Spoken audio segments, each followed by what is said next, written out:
Hi అండి, నమస్తే అందరికీ. Welcome to sisters cooking diary అండి. ఇవాళ కరేపాకు పొంగల్ చేసి చూపిస్తానండి. అది ఎలాగో, అది చాలా హెల్తీ అండి, అలాగే టేస్టీ కూడా. ఒకసారి చేసుకుంటే వీక్లీ ట్వైస్ అని చేసుకుంటామండి. అందులో కరేపాకు ఎక్కువ వాడటం మూలంగా అది మన హెయిర్కి అలాగే చాలా కంటి సమస్యలకు కూడా బాగా యూజ్ అవుతుందండి.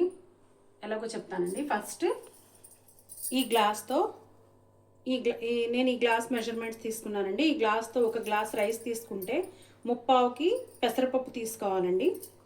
ఇలాగ నానపెట్టాను. ఒక గంట ముందే నానపెట్టి పెట్టేశానండి ఇలాగా. ఇప్పుడు దీన్ని వాష్ చేసుకుని మనం కుక్కర్లో పెట్టుకుందామండి. మనం పొంగల్ చేసుకునేటప్పుడు 1కి 2 గ్లాసులు కాకుండా ఎక్స్ట్రా 2 గ్లాసులు వేసుకుంటే మెత్తగా అవుతుందండి. ఎందుకంటే పొంగల్ మెత్తగా చేసుకోవాలి. నేను 4 గ్లాసులు పోసానండి. ఇందులో కాస్త సాల్ట్,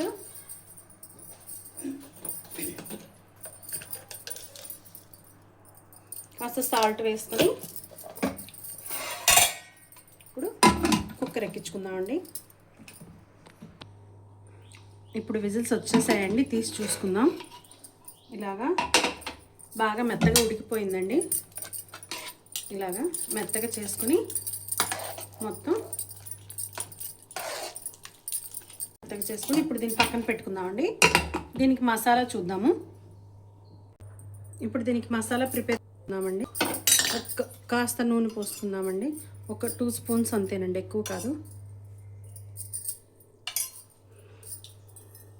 ఇందులో కాస్త జీలకర్ర,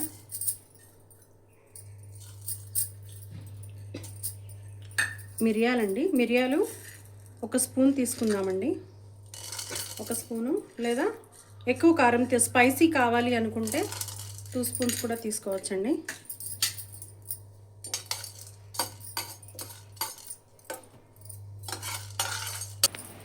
ఇప్పుడు ఇందులోనే ఒక గుప్పెడండి, గుప్పెడి కంటే ఎక్కువే కరివేపాకు తీసుకుందామండి.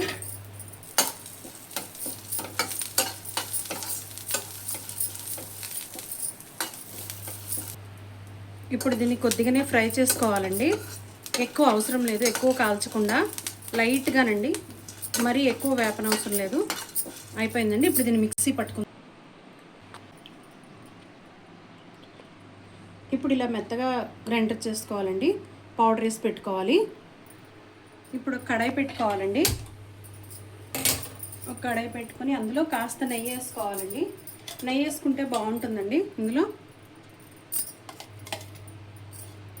నేనైతే కాస్త ఎక్కువ నెయ్యి వేస్తానండి. కాస్త నెయ్యి, ఇంకొద్దిగా నూనె, 2 మిక్స్ చేసుకోవచ్చండి.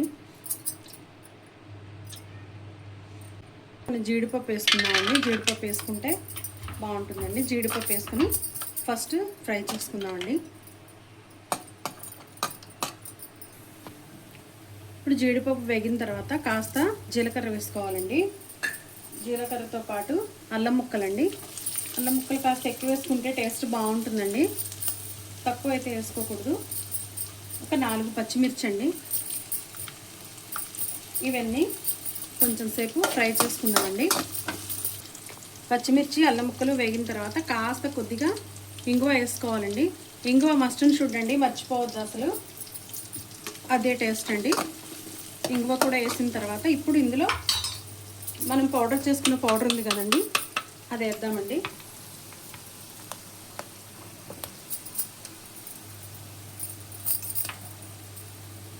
ఈ పౌడర్ వేసిన వెంటనే మంచి స్మెల్ వస్తుందండి. మంచి కరివేపాకు అరోమా బాగా వస్తుందండి.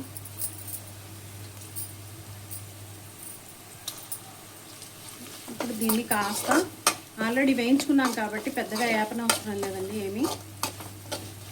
ఆ పౌడర్ అలా వేసిన తర్వాత ఇప్పుడు అందులో మనం మెతిపి పెట్టుకున్న పొంగల్ వేసేసుకుందామండి.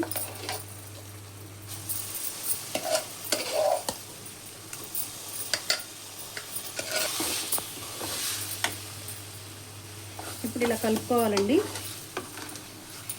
మొత్తం.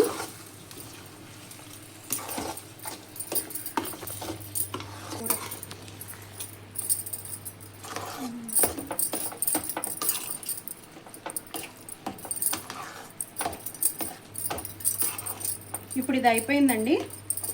బాగా కలిపి సర్వ్ చేసుకుందామండి సర్వింగ్ బౌల్లో. ఇప్పుడు ఇలా ఒక బౌల్లో తీసుకొని సర్వ్ చేసుకోవాలండి. సర్వ్ చేసుకుని దీంట్లో పుట్నాల చట్నీ అయితే బాగుంటుందండి.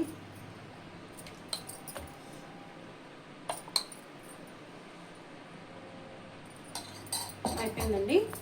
ఎంతో టేస్టీ అండ్ హెల్దీ కరివేపాకు పొంగలండి. మీరు కూడా చేసి నా కామెంట్ సెక్షన్లో పెట్టండి మేడం.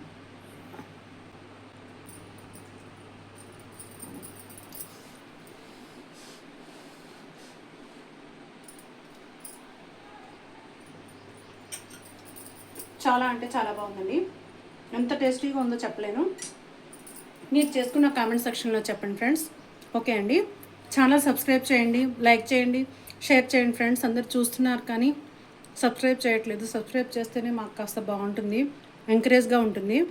సబ్స్క్రైబ్ చేయండి ఫ్రెండ్స్. Thank you.